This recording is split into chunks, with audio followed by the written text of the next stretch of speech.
எசேக்கியேல் எழுதின தீர்க்கதரிசன புஸ்தகம் 36ஆம் அதிகாரம் 26ஆம் வசனத்தை நாம் வாசிக்கும்போது இப்படியாய் நாம் வாசிக்கிறோம். உங்களுக்கு நவமான இருதயத்தை கொடுத்து, அப்படின்னா உங்களுக்கு புதிய இருதயத்தை கொடுத்து உங்கள் உள்ளத்தில் புதிதான ஆவியை கட்டளையிட்டு கல்லான இருதயத்தை உங்கள் மாம்சத்திலிருந்து எடுத்து போட்டு சதையான இருதயத்தை உங்களுக்கு கொடுப்பேன் சொல்லுங்க. கர்த்தர் வாக்கு பண்ணினவர், வாக்கு பண்ணினதை செய்வார். ஆமென். நம்ம வாக்கு பண்ணினது ஏன் எனக்கு வரல அப்படின்னு சொல்லி நம்ம ஆண்டவர்கிட்ட முறையிடுறதுக்கு காரணம் என்னன்னா, நம்ம என்ன விரும்புகிறோமோ அதை தேவன் செய்யணும்னு நினைக்கிறோம். அப்போ முதல் வாக்கு தத்துவம் தேவன் இந்த காலை வேளையில நமக்கு கொடுக்கிறது என்ன அப்படின்னு சொன்னா, தேவன் எனக்கு புதிய இருதயத்தை தந்திருக்கிறார். ரட்சிக்கப்பட்டிருப்பேனானால் அந்த ரட்சிப்பின் வழியாக கர்த்தர் எனக்கு புதிய இருதயத்தை தருகிறார். பழைய இருதயம் கல்லான இருதயம், புதிய இருதயம் சதையான இருதயம். இந்த கல்லான இருதயத்திற்கான அடையாளம் என்ன? சதையான இருதயத்திற்கான அடையாளம் என்ன? கல்லான இருதயம்னு சொல்லும் போதே உங்களுக்கு புரிஞ்சிருச்சு. என்னது பாயிண்ட்? கல்லான இருதயத்திற்கு அடையாளம் என்னன்னா, யாரை பற்றியும் எதை பற்றியும் அவங்களுக்கு கவலை இல்லை, ஆனால் அவங்கள பற்றி ஒண்டி தான் கவலைப்படுவாங்க. பெருமையான இருதயம் கடினமான இருதயம் என்று சொல்லி ஒவ்வொன்றா நான் போயிட்டு இருக்க முடியாது, வேகமாக போகிறேன். ஒரு செல்ஃபி ஸ்டிக்கை வச்சுக்கிட்டு, செல்ஃபி ஸ்டிக்குன்னா தெரியுமா உங்களுக்குலாம்? தெரியுமா? ஃபோட்டோ பக்கத்துலேருந்து என்னால் எடுக்க முடியலன்றதுக்காக அதுக்கு ஒரு குச்சி மாதிரி இருக்கும். அதில் அது என்ன பண்ணிப்பாங்க, கேமராவை மாட்டிக்கிட்டு போகிற இடம்லாம் தன்னையே பார்த்து நான் அழகாக இருக்கேனா, நான் எப்படி இருக்கேன் அப்படின்னு சொல்லி தன்னை மையப்படுத்தி வாழ்கிற ஒரு வாழ்க்கை பெருமை நிறைந்த வாழ்க்கை. தேவன் அவருடைய பிள்ளைகளுக்கு சதையான இருதயத்தை கொடுத்திருக்கிறார். ஆமென். அப்போ ஒரு சில இழப்புகள், ஒரு சில வேதனை, ஒரு சில பாடுகள், ஒரு சில கஷ்டங்கள் நம்மோடு கூட இருக்கிறவர்கள் அனுபவிக்கும் போது நம்ம வேக வேகமாக நம்ம காரியங்களை செய்கிறத விட்டுட்டு நின்று அவங்கள பார்த்து, நீங்கள் பண உதவியோ இல்லை வேற சரீர பிரகாரமாக எந்த உதவியோ உங்களால் பண்ண முடிஞ்சா பண்ணுங்க, பண்ண முடியலன்னா அட்லீஸ்ட் ஒரு நிமிஷம் நின்று அவங்கள பார்த்து, கவலைப்படாத, கர்த்தர் உன்னோடு கூட இருக்கிறார், நான் ஜெபம் பண்ணுறேன், நம்ம எல்லாம் ஜெபம் பண்ணுவோம், கர்த்தரோட சித்தத்தை செய்வார். ஸோ ப்ராமிஸ், ஆண்டவர் எனக்கு புதிய இருதயத்தை தருகிறார். அப்போனா அப்படிப்பட்ட கல்லான காரியங்களை நாம் ஆண்டோட்ட சொல்லி மனம் திரும்புவோம். ஆமென். நம்ம ஞானஸ்தானத்துக்கு வெறும் மத சார்ந்த சடங்காக எடுக்கிற ஞானஸ்தானத்திற்கு வல்லமையே இல்லை. எல்லாரும் சொல்லுங்க, மதத்தை சார்ந்த சடங்கை நான் செய்வதினால் விடுதலை இல்லை. ஆமென். ஞானஸ்தானம் ஒரு சடங்கு. எப்படி? ஞானஸ்தானம் ஒரு சடங்காச்சாரம். அதை நான் உண்மையாய் கர்த்தருக்கு பயந்து, நான் உண்மையாய் கர்த்தருக்கு கீழ்ப்படிந்து, நான் உண்மையாய் செய்யும் போதுதான் என் வாழ்க்கையில மாற்றத்தை கர்த்தர் கொடுக்கிறார். இரண்டாவது, எசேக்கியேல் எழுதின தீர்க்கதரிசன புஸ்தகம் 11ஆம் அதிகாரம் 19ஆம் வசனம் இப்படியாய் சொல்லுகிறது. அவர்கள் உள்ளத்தில் புதிய ஆவியை கொடுத்து கல்லான இருதயத்தை அவர்கள் மாம்சத்திலிருந்து எடுத்து போட்டு சதையான இருதயத்தை அவர்களுக்கு அருளுவேன். இப்போ ரெண்டாவது காரியம், ரெண்டாவது ப்ராமிஸ், ரெண்டாவது வாக்கு தத்தம் ஆண்டவர் கொடுக்கிறார்னா, புதிய ஆவியை எனக்காய் கொடுக்கிறார். ஆமென். புதிய இருதயத்தை தேவன் கொடுக்கிறார், புதிய ஆவியை தேவன் கொடுக்கிறார். பைபிளை நம்ம வாசிக்கும் போது பழைய ஏற்பாட்டிலே தேவன் நிரந்தரமாக அவர் என்ன பண்ணல, வாசம் பண்ணல. புதிய ஏற்பாட்டில் தேவன் நமக்குள்ள நிலைவரமான நிரந்தரமான புதிய ஆவியை, பரிசுத்த ஆவியை நமக்காய் கொடுத்திருக்கிறார். எத்தனை பேர் விசுவாசிக்கிறீங்க? அல்லேலூயா. சத்தம் அல்லேலூயா சொல்லுங்களேன். அப்போ புதிய ஆவி அப்படின்னும் போது, அந்த புதிய ஆவி பெந்தெகோஸ்தே நாள் என்ற நாள் வந்தபோது அப்போஸ்தலர் புஸ்தகம் 2ஆம் அதிகாரத்தில் நான் வாசிக்கிறோம். அந்த பெந்தெகோஸ்தே நாளில் அந்த புதிய ஆவியானவர், நிலைவரமான ஆவியானவர், பாவத்தை கண்டித்து உணர்த்துகிற ஆவியானவர், நான் கஷ்டப்படும் போது, நான் வேதனைப்படும் போது என் வேதனையை புரிந்து கொள்ளுகிற ஒரு நபர் இந்த பூமியில் ஒருத்தர் இருக்காருன்னு சொன்னா அவர் பரிசுத்த ஆவியானவர். அவர் கூப்பிடும் போது, அவர் பைபிளில் சொல்றார், அவர் நம்மை ஆறுதல் படுத்த இறங்கி வருவார். ஆமென். எத்தனை பேர் அனுபவிச்சிருக்கீங்க? எத்தனை பேர் எக்ஸ்பீரியன்ஸ் பண்ணியிருக்கிறீங்க? ஒருவேளை எக்ஸ்பீரியன்ஸ் பண்ணலன்னா, எப்பயுமே நீங்கள் கஷ்டப்படும் போது, இல்லை வேதனையாக இருக்கும்போது, சந்தோஷமாக இருக்கும்போது, பரிசுத்த ஆவியானவரே என்னை ஆறுதல் படுத்த நீர் வாரும் அப்படின்னு சொன்னால் அவர் வருவார். உண்மையாக யார் கூப்பிட்டாலும் வருவார். புதிய ஆவியானவர், அவர் பரிசுத்த ஆவியானவர். ஆமென். அல்லேலூயா.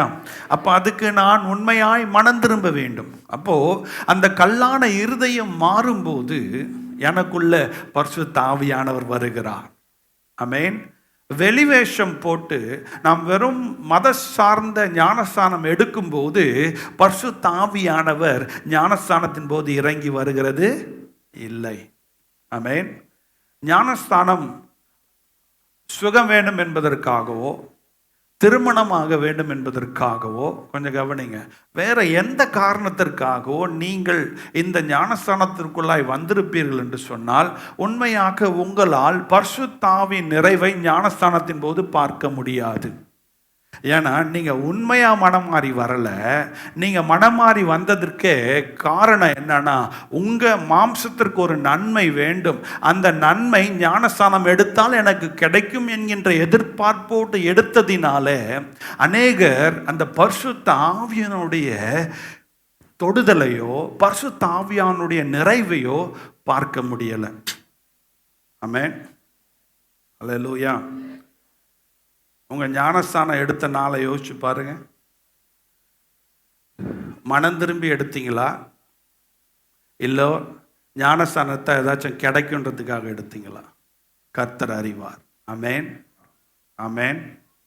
மூன்றாவதாக ரோமர்கள் நிருபம் 6ஆம் அதிகாரம் 4ஆம் வசனம் இப்படியாய் சொல்லுகிறது, மேலும் பிதாவின் மகிமையினாலே கிறிஸ்து மரித்தோரிலிருந்து எழுப்பப்பட்டது போல நாமும் புதிய ஜீவனுள்ளவர்களாய் நடந்து கொள்ளும்படிக்கு அவருடைய மரணத்திற்குள்ளாகும் ஞானஸ்தானத்தினாலே கிறிஸ்து இயேசுவோடு கூட அடக்கம் பண்ணப்பட்டோம். கொஞ்சம் ஞானஸ்தானத்தின் போது நம்ம எப்படி ஞானஸ்தானம் கொடுக்குறோம்னு சொன்னால், இந்த வசனத்தின் பிரகாரமாக அவர்களை நம்ம என்ன பண்ணுறோம், ஞானஸ்தானத்தின் போது சிஸ்டர் சொன்ன பாவத்துக்கு மரித்து அவர்கள் மீண்டும் அந்த தண்ணீர்லேருந்து எழுந்துக்கும் போது நம்ம என்ன சொல்கிறோம், அவர்கள் மீண்டும் உயிர் பெற்று மறுபிறப்பு, அவர்கள் பாவத்திற்கு மரித்து அவர்கள் மீண்டும் அந்த தண்ணீர்லேருந்து வரும்போது நீதிக்கு பிழைத்து, கிறிஸ்து அடக்கம் பண்ணப்பட்டார். அடக்கம் பண்ணப்பட்டவர் 3ஆம் நாள் உயிர் தெழுந்தார். பாவத்தை, சாபத்தை ஜெயித்தார். அப்போ நம்ம என்ன சொல்கிறோன்னா, அந்த ஞானஸ்தானத்தின் வழியாக என் பாவம், என் சாபம் எல்லாம், இந்த இந்த மாம்சத்துக்குரிய கிரியைகள் எல்லாம் ஞானஸ்தானத்தின் போது மரித்து நான் என்ன பண்ணுறேன், எழுந்திருக்கும் போது அவருடைய ஜீவனை பெற்று எழுந்திருக்கிறேன். இப்போ அதுக்கு பேர் மறுபிறப்பு. புதிய வாழ்க்கையை கர்த்தர் என கொடுத்திருக்கிறார்.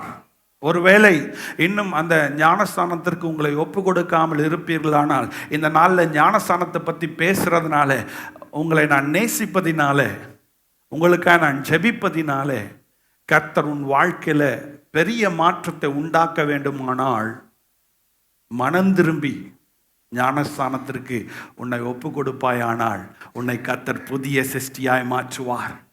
பழையவைகள் எல்லாம் ஒளிந்தன, எல்லாம் புதிதாய் மாற்ற இந்த தேவனால் மாற்ற முடியும். உங்க அம்மாவால், உங்க அப்பாவால், உன் கோத்திரத்தால், உன் சந்ததியால் உன் நேச்சரை மாற்றவே முடியாது. உன் டாக்டரால கூட மாற்ற முடியாது. ஆனால் என் தேவனால் மாற்ற முடியும். இந்த பரிசுத்த ஆவியானவரால் மாற்ற முடியும். ஆமென், அல்லேலூயா. இங்க நிறைய பேர் அதற்கு சாட்சியா இருக்கிறோம். அதற்கு நானும் சாட்சியா இருக்கிறேன். ஆமென், அல்லேலூயா. புதிய வாழ்க்கையை கர்த்தர் கொடுக்கிறார். 4ஆம் அதிகாரம் 22ஆம் வசனத்தை ஒருத்தர் வாசிங்க. அந்தபடி முந்தின நடக்கைக்குரிய மோசம் போக்கும் நன்மை அல்ல, மோசம் போக்கும் இச்சைகளாலே கெட்டு போகிற பழைய மனுஷனை நீங்கள் களைந்து போட்டு உங்கள் உள்ளத்தில புதிதான ஆவி உள்ளவர்களாகி மெய்யான நீதியிலும் பரிசுத்தத்திலும் தேவனுடைய சாயலாக சிருஷ்டிக்கப்பட்ட புதிய மனுஷனை தரித்து கொள்ளுங்கள். ஆமென். நம்ம இந்த பூமியில வாழும்போது உலகம் நம்ம இழுத்து கொண்டே இருக்கு, சாத்தானும் இழுத்து கொண்டே இருக்கான், மாம்சமும் இழுத்துட்டே இருக்கு. அப்படி இழுக்கும்போது நாம் தேவனுடைய காரியம், தேவனுடைய சேட்டைகளை, தேவனுடைய குணாதிசயங்களை நாம் தரித்து கொண்டு புதிய சிருஷ்டியாக நாம் வாழ வேண்டும். அதுக்கு பெயர் தான் புதிய வாழ்க்கை. ஆமென். எத்தனை பேர் புதிய வாழ்க்கை வாழ்ந்துட்டு இருக்கு? அதுக்கான அடையாளம் இருக்கா? உங்க கூட இருக்கவங்க சொல்றாங்களா மாறிட்டீங்க? எப்படி மாறணும்னு தெரியல, நீங்க அந்த அளவுக்கு அப்படிலாம் கோவப்படுவீங்க. ஆனா எப்படி மாறிச்சு, யார் மாத்தினா கேட்டிருக்காங்களா? கேட்கலன்னா இன்னும் நான் மாறலன்னு அர்த்தம். ஆமென், அல்லேலூயா. அப்போ வெறும் நான் சடங்காச்சாரமா ஞானஸ்தானம் எடுத்திருக்கேன், சும்மா சர்ச்சுக்கு வந்துட்டு போறேன், ஆனால் என் வாழ்க்கையில மறுரூபமாக்கப்படலை. நான் ஒரு குறிப்பிட்ட நபரை கை காட்டி பேசலை. உங்க இருதயத்துக்கு தெரியும் நீங்க எப்படிப்பட்ட நிலமாக இருக்கிறீர்கள் என்று சொல்லி. ஆமென், அல்லேலூயா. பைபிள் 4 விதமான நிலங்களை பற்றி வாசிக்கிறோம். ஒன்று வழியருகே விதைக்கப்பட்ட, வசனத்தை கேட்ட உடனே சந்தோஷம், சர்ச்சுக்கு வந்தால் ஒரு சிலருக்கு ரொம்ப சந்தோஷம், ஆனால் சர்ச்சை விட்டு வெளில போனால் அவ்வளோதான். ஆவிக்குரிய வாழ்க்கை சர்ச்சை சார்ந்து இருக்கு. ஆவிக்குரிய வாழ்க்கை இயேசுவை சார்ந்தோ தேவனுடைய வார்த்தையை சார்ந்து இல்லை. கும்பலோடு கும்பலாக ப்ரேயர் பண்ணும்போது முட்டி போடுறதுன்னா, கை தூக்குறதுன்னா, ஆட்டம் போடுறதுன்னா, என்ன ப்ரேயர்லாம் பயங்கரமாக இருக்கும். சர்ச்சை விட்டு வெளில போனால் ஜபமும் இல்லை, தேவனுடைய வார்த்தையும். வழி அருகே விதைக்கப்பட்டவன், கற்பாறையில் விதைக்கப்பட்டவன், முள்ளுள்ள இடங்களில் விதைக்கப்பட்டவன், நல்ல நிலத்தில் விதைக்கப்பட்டான். நல்ல நிலத்தில் விதைக்கப்பட்டவன் அவன் உணர்கிறான், நான் எந்த ஒரு ஆதாயத்திற்காக நான் தேவனை தேடி வரல, அழியாத தேவனுடைய வார்த்தை என்கின்ற விதை என்னுடைய நிலத்தில் விழுந்திருக்கிறது. அந்த அழியாத அந்த வார்த்தைக்கு வல்லமை இருக்கு, அது என் இருதயத்தில் போயிருக்கு. என் வாழ்க்கையில் உபத்திரம் வரும், என் வாழ்க்கையில் போராட்டம் வரும், நான் நினச்சது நடக்காமையும் போகும், நான் ஆசைப்பட்டது வராமையும் போகும், என்னை அவமானப்படுத்துவார், நிந்திப்பார்கள். ஆனாலும் தேவனுடைய வார்த்தை எனக்குள் இருக்கு, என்னை வாழ வைக்கும், என்னை ஆசீர்வதிக்கும், என்னை உயர்த்தும், என்னை நடத்தும். என் கால்களுக்கு அது தீபமாக இருக்கிறது. என் பிள்ளைகளை, என்னை, என் குடும்பத்தை, என் கோத்திரத்தை, என் சபையை நடத்துவதற்கான பலத்தையும் கிருபையும் இந்த வார்த்தை எனக்கு கொடுக்கிறது. இன்றைக்கு சபைக்கு வருகிறது கூட ஒரு சடங்காச்சாரமாக மாறிடுச்சு. ஆவிக்குரிய சபைகளும் இன்றைக்கு ஒரு சடங்காச்சார சபைகளாய் மாறிக்கொண்டிருக்கிறோம். காலைல ஏஞ்சோன்னா ஏன் சர்ச்சுக்கு போனோம்? சர்ச்சுக்கு போகலன்னா ஆண்டவர் நம்மளை தண்டிப்பார். சர்ச்சுக்கு போகலன்னா நமக்கு வர வேண்டிய ஆசீர்வாதங்கள் வராது. அப்படின்னா நான் சர்ச்சுக்கு போகிறேன், அது சடங்காச்சாரம். நான் ஆண்டவரை தேட போகிறது, தேவனுடைய பிள்ளைகள் எல்லாம் கூடி இருப்பாங்க, எனக்காய் தேவன் மரித்திருக்கிறார், அவர் செய்த நன்மைகளை நாங்கள் எல்லாரும் சேர்ந்து சொல்லி அவரை வாழ்த்த போகிறோம். ஆமென், அல்லேலூயா. அவரை உயர்த்த போகிறோம். என் குறை, என் பிரச்சனையை சொல்றதுக்கு போல அவரை நான் உயர்த்த போகிறேன். சேனைகளின் கர்த்தர் பரிசுத்தர், சேனைகளின் கர்த்தர் பரிசுத்தர். அவரை போல பரிசுத்தம் உள்ள தேவன் வேற யாரும் இல்லை. நீ இப்படிப்பட்ட காரியங்களை செய்யும் போதே வாக்கு கடங்கா பெருமூச்சோடு கூட பரிசுத்தாவை உன்னோடு கூட இணைந்து கொண்டு உன் தேவைகளை அவர் அறிந்து உன்னோடு இணைந்து அவர் விண்ணப்பம் செய்து உன் வாழ்க்கையில் அற்புதத்தை செய்கிறார். தேவன் புதிய வாழ்க்கையை கொடுத்திருக்கிறார். கணவர்களே, நீங்கள் இந்த பூமியில் வாழும்போது சடங்காச்சார திருமணம் செய்து உங்களை கணவராய் வாழ்வது போல சடங்காச்சாரமாய் உங்கள் வாழ்க்கையை வாழ்ந்துட்டு இருக்கலாம். கல்ச்சரா, சடங்கா, நான் இதை பண்ணுறேன், நீ இதை பண்ணு, அவ்வளோதான், இதுக்கு மேலே நான் நவர மாட்டேன். அதே மாதிரி மனைவியும் புதிய சிருஷ்டியாய் மாறியும் ஞானஸ்தானம் எடுத்தும் கர்த்தர் மாற்றங்களை உண்டாக்கியும் என்னால் இவ்வளோதான் பண்ண முடியும், என் வேலையை செஞ்சுட்டு நான் போகிறேன்.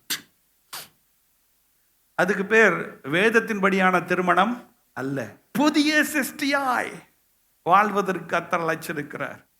ரோமர்கள் நிருபம் 7ஆம் அதிகாரம் 6ஆம் வசனத்தோடு, இப்போதோ நாம் பழமையான எழுத்தின்படி அல்ல, புதுமையான ஆவியின்படி ஊழியம் செய்யத்தக்கதாக நம்மை கட்டியிருந்த நியாயப்பிரமாணத்துக்கு நாம் மரித்தவர்களாகி அது நின்று விடுதலாக்கப்பட்டிருக்கிறோம். தேவன் புதிய வழியை நமக்கு தந்திருக்கிறார். சொல்லுங்க, தேவன் புதிய வழிமுறையை நமக்கு தந்திருக்கிறார். அதான் பைபிள் சொல்லுது, நமக்கு அதுக்கு முன்னாடி பழைய ஏற்பாட்டு பிரமாணத்தின்படி நியாயப்பிரமாணம், பல கட்டளைகளை நான் கடைபிடித்தால்தான் எனக்கு விடுதலைன்னு சொல்லி அந்த நியாயப்பிரமாணம் நம்ம கட்டி போட்டுருந்துச்சு. ஆனால் கர்த்தர் நமக்காய் அவருடைய மரணத்தின் மூலமாய் புதிய வாசலை, புதிய வழிகளை திறந்து வைத்திருக்கிறார். ஆமென். புரியல? புரியாது. ஏன்னா 3 ஸ்டெப்பு சொல்றேன். ஒன்று, இதே சர்ச்சுக்கு வந்து இதே வசனத்தை கேட்டு கர்த்தருக்குள் வளர்ந்த நிறைய ஊழியர்கள் இருக்கிறார்கள். ஆமென். அல்லேலூயா. இதே சர்ச்சில் உட்காந்து எத்தனை வருஷம் வந்தும் வளராதிருக்கிற அநேகரும் இருக்கிறார்கள். குறையா சொல்லலை. வசனத்தில் பிரச்சனை இல்லை, அந்த வசனம் போகிற இருதயத்தில் தான் பிரச்சனை. ஆமென். அல்லேலூயா. இங்கே உட்காந்துட்டு இருக்கவங்கள ஒரு சிலர், நானும் வளரணுமே, நானும் பாடணும், நானும் பிரசங்கம் பண்ணணும், நானும் ஊழியம் செய்யணும் ஆசை இருக்கு.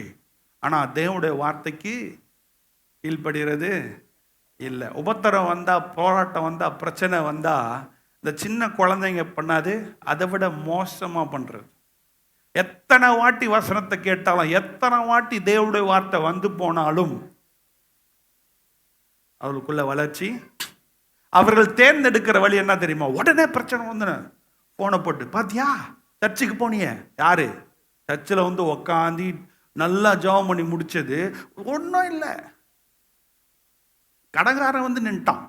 கடங்காரன் வீட்டு வாசல்ல வந்து நின்று திட்டிட்டு போயிட்டான். உன்னை கடன் வாங்க சொன்னாங்களா? உன்னை கடன் வாங்க சொன்னாங்களா? நீ யாருக்கு கடன் வாங்கின? கடனை கொடுக்கலன்னா கடன்காரன் வாசல்ல தான் வந்து நிற்பான். ஆண்டவரே, கடன் பிரச்சனை எங்களால் தாங்க முடியல. கிட்டத்தட்ட எல்லா சபையிலையும் ஜப குறிப்புன்னு பார்த்தா 75% கடன் பிரச்சனை. எத்தனை சதவீதம்? யாருக்கெல்லாம் கடன் இருக்கு கை தூக்குங்க. ஆண்டோட வார்த்தை கீழ்ப்படியில, அவ்வளோதான். யாருக்கெல்லாம் கடன் இருக்கு கை தூக்குங்கள, ஃப்ரீ ஆகிடும். ஆமென். எதுக்காக கடன் வாங்கணும் யோசிச்சு பாருங்க. மனைவி ஹாஸ்பிட்டலில் இருந்தா அதில் அதுக்கு ஏதோ அர்த்தம் இருக்கு. என் வீட்டுக்காரர் ஹாஸ்பிட்டலில் இருந்தார், அதுலேயும் ஒரு அர்த்தம் இருக்கு. வேற வழி இல்லை, எமர்ஜென்சி. எமர்ஜென்சிக்குன்னு கடன் வாங்கணும் கரெக்டாக பார்த்தா விரல விட்டு என்ன தான் முடியும். கல்யாணத்துக்கு கடன் வாங்குறது, நீங்கள் 1000 பேர் கூப்பிட்டு பண்ணா ஒண்டி தான் ஆண்டவர் இறங்கி வருவாரா? இல்லை நாங்கள் பாஸ்டருங்க வந்து உங்களுக்கு கல்யாணம் பண்ணி கொடுப்போமா? கல்யாணத்தில் 3 பேர் வராங்க, தேவன், பாஸ்டர்ஸ், தேவ பிள்ளைகள். ஏன் 100 பேர் இருந்தால் கல்யாணம் நடக்காதா? 100 பேருக்கு கல்யாணம் பண்ணவங்க வாழ மாட்டாங்களா? நம்ம மூலையில் எங்கள் அண்ணனுக்கு, எங்கள் அண்ணன் பொண்ணுக்கு பிரச்சனையே எங்கே தெரியுமா? நம்ம வழிகளை தேர்ந்தெடுக்கிறது எப்படி தெரியுமா? உலக பிரகாரமாக எங்கள் அண்ணனுக்கு எங்கள் கோத்திரத்தில்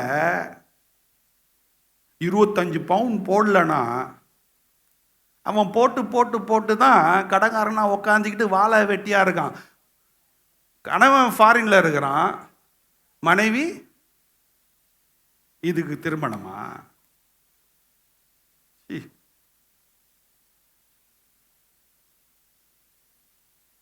திருமணமா? துக்கப்படுத்த சொல்லலை, காயப்படுத்த சொல்லலை. ஒரு 2 நாள் 3 நாள் 1 வாரம் ஒரு ஆண்களை விட்டாலே போச்சு. போச்சு தானே பாட்டிமா? அனுபவத்தில் சொல்லுங்க, போச்சா? போச்சு. கல்யாணம் கட்டி கொடுத்துட்டு வாழை விட்டுருவான். இவங்க 2 பேரும் ஒன்றுக்குள்ள ஒன்றா சிரிக்கிறதுனா செம்ம சந்தோஷம். கல்யாணம் கட்டின அந்த ஒரு 30 நாள், ஒரு 90 நாள் தான் சந்தோஷம். ஒருத்தர் சண்டை இல்லை. மோஸ்ட்லி கல்யாணம் அப்படிதான் இருக்கும். அவ்வளோ சந்தோஷம். ஒரு சிலர் தான் அதுலேயே சண்டை போட்டுக்கிறான் அவனுக்கு. அப்போ அந்த அளவுக்கு அவ்வளோ லோக்கலாக இருக்கான்னு வச்சுக்கோ. அவ்வளோ லோக்கலாக இருக்கவன் கூட அந்த 90 நாள் எப்படி ஒரு மனமாக இருந்துருவான். 90 நாளுக்கு அப்புறம் கரு வந்தாச்சு. இப்போ வந்த உடனே நல்லா ஒன்றா 2 பேரும் வாழ்ந்துட்டு இருக்காங்க. கல்ச்சர்ன்ற பேரில் தப்பாக சொல்லலை. கணவனைய மனைவி என்ன பண்ணோம், அதாவது அவங்க வீட்டுக்காரால பார்க்க முடியாதான். பெத்த தாய் தவா அவங்களுக்கே பள்ளம் இல்லை, நடக்கிறதே கஷ்டம், சோறாக்குறதே கஷ்டம். பொண்ணு வீட்டுக்கு அனுப்பிச்சிரு. எப்படி? பொண்ணு வீட்டுக்கு போயிடுவாங்க. எத்தனை மாதம் என்ன பாட்டி? சும்மா சொல்லுங்க, எத்தனை மாதம் சொல்லுங்க? 5 மாதம். பேச்சுலராக இருந்து தான் இப்போ குடும்பஸ்தானா மாறி ஒழுங்கா அப்போ குடிக்கிறது எல்லாமே இருக்கும். சைடில் பொண்ணை ஓட்டிகிட்டு இருந்தது எல்லாம் விட்டு தான் மனம் திரும்பி எனக்குன்னு ஒரு மனைவி வந்துட்டா அப்படின்னு உட்காந்துருங்க. அது எவ்வளோ ரசிக்கப்பட்டவனாக இருந்தாலும் இதுதான் கேஸு. அப்படி தானே? உங்களுக்கும் அப்படி தானே? பொண்ணுங்களுக்கும் அப்படி தானே?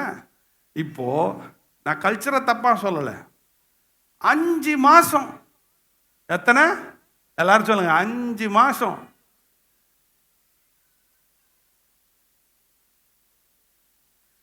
பேச்சுலராக இருக்கும்போது தான் எல்லா பிரச்சனையும் பண்ணிட்டு இருந்தேன்.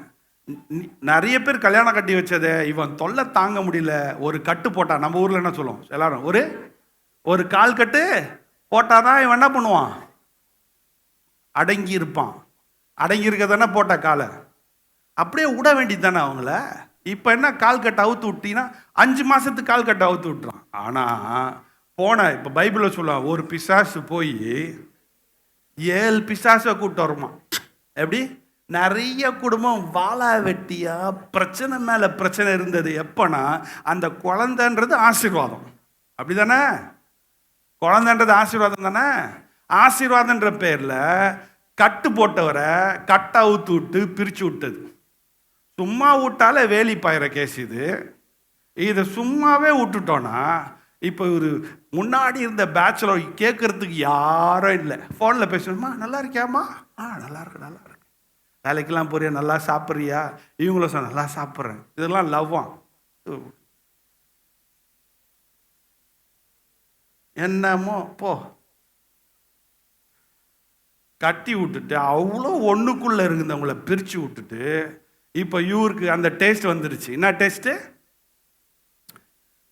பழைய டேஸ்ட்டு வந்துருச்சு. என்ன சாப்பிட்ணுமோ சாப்பிட்றது, எத்தனை மணிக்கு ஏந்திரிக்கிறோமோ ஏந்திரிக்கிறது. மனைவி வந்ததுலேருந்து டைமுக்கு சாப்பிட்றது, மனைவி வந்ததுலேருந்து டைமுக்கு தூங்குறது. மனைவி வந்தது கிச்சனுக்கே போகாத ஒரு கிச்சனில் நின்று ஏதோ கூட மாடம்மா நல்லா இருக்கியாம்மா, சாப்பிட்டேமா, உனக்கு என்னம்மா வேணும், அப்படியே எல்லாம் பேச்செல்லாம் மாறிடுச்சு. எல்லாம் நல்லா தானே போயிட்டுருக்கு, எல்லாம் நல்லா தானே போயிட்டுருக்கு. ஏன் பிரிச்சிங்க? கல்ச்சர்ன்ற வழிகள் மாற வேண்டும். எது நன்மையோ அதை எடுத்துக்கோங்க. கல்ச்சரில் நிறைய நல்லதும் இருக்கு. எது நன்மையோ அது எனக்கு ஃபிட் ஆகுதா எடுத்துக்கோங்க, வேணான்னு சொல்லலை. பண்ணி தான் ஆகணும், செஞ்சு தான் ஆகணும். 1வது பர்த்டே அவனுக்கு 1 வயசு, நீ கேட்க வாயில் வச்சா என்ன, கூட்டு போய் அவனுக்கு கோட்டை போட்டான் என்ன, போடலன்னா என்ன? யார் உங்களுக்கு பர்த்டே பார்ட்டிலாம் சொல்லி கொடுத்தா? வெஸ்ட்லேருந்து வந்த கல்ச்சர் தான் பர்த்டே பார்ட்டி. கடங்கனை வாங்கி ஏன் கல்யாணம் பண்ணுற? ஆண்டோடைய வார்த்தைக்கு கீழ்ப்படியாமல் செய்கிற காரியங்கள் எப்படி விளங்கும்? உனக்கு கல்யாணம் நடக்கணும்னு இருக்கா, ஆண்டவர் வரணும், ஆசீர்வதிக்கணும். பர்த்டே பார்ட்டி கொண்டாடணும் இருக்கா, குடும்பத்தை கூப்பிட்டு சந்தோஷமாக ஜெபம் பண்ணி கொண்டாடுங்க. ஆமேன். ஐயோ தயவு செய்து இதுக்காக, இந்த மாம்சத்துக்காக கடங்காரங்களாம் மாறிடாது. கர்த்தருடைய வழியை தெரிந்து கொள்ளுங்க. கர்த்தர் நமக்கு புதிய வழியை வச்சிருக்கார். ரொம்ப முக்கியமான காரியத்தை சொல்லிட்டு முடிச்சிடுறேன். யோவானுக்கு சுவிசேஷம் 3:14. God so loved the world. அப்படின்னா அது தேவன் முழு உலகத்தை நேசித்தார். ஆமென். அப்படின்னா தேவன் வெறும் ஒரு குறிப்பிட்ட மதத்தை சார்ந்தவங்களோட நேசிக்கல, அவர் எல்லாரையும் நேசித்தார். ஏன்னா நம்ம எல்லாரும் அவருடைய படைப்பு. ஆமென். அல்லேலூயா. நான் சொன்ன வார ஒரு காரியத்தை நான் உங்களுக்கு சொல்றேன்னா, அப்போ எஸ், ஒரு தகப்பனா ஒரு தாயா நம்ம என்ன பண்றோம், நம்ம பிள்ளைங்களுக்கு இது தப்பு இது ரைட்டுன்னு சொல்றோம். நிறைய நேரத்தில் நம்மளே நிறைய தப்பு ரைட்டை மாற்றி ஆண்டவர் கீழ்ப்படியாமல் செய்கிறோம். கீழ்ப்படியாமல் செய்கிறோமா? கடன் வாங்காதானே கடன் வாங்குறோம், தப்பு தானே? இப்போ நம்ம பிள்ளைங்க இந்த உலகத்தில் போகும்போது சில தவறுகள் நடக்கும். இப்போ நீங்க உண்மையான தேவனுடைய பிள்ளைகளாக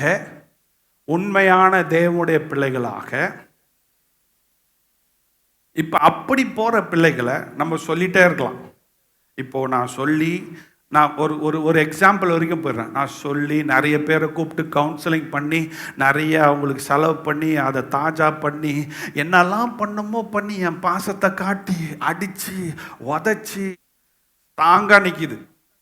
கட்டினா என்னது இல்லைன்னா என்ன பண்ணுவீங்க? இப்போ அதுக்கு பேர் அன்பு சகலத்தையும். இப்போ உங்க பிள்ளைங்க கிட்ட நீங்க சொல்லி கொடுக்கல, நீ இப்போ என்ன பண்ணு, ஆண்டவருக்கு பிரியமில்லாதவன் நேசி நீங்க சொல்லி கொடுத்தீங்களா?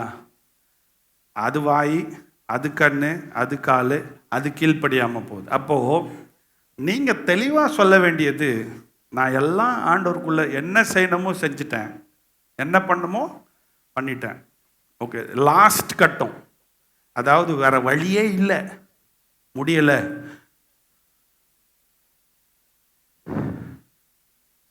என்ன பண்ணுவீங்க?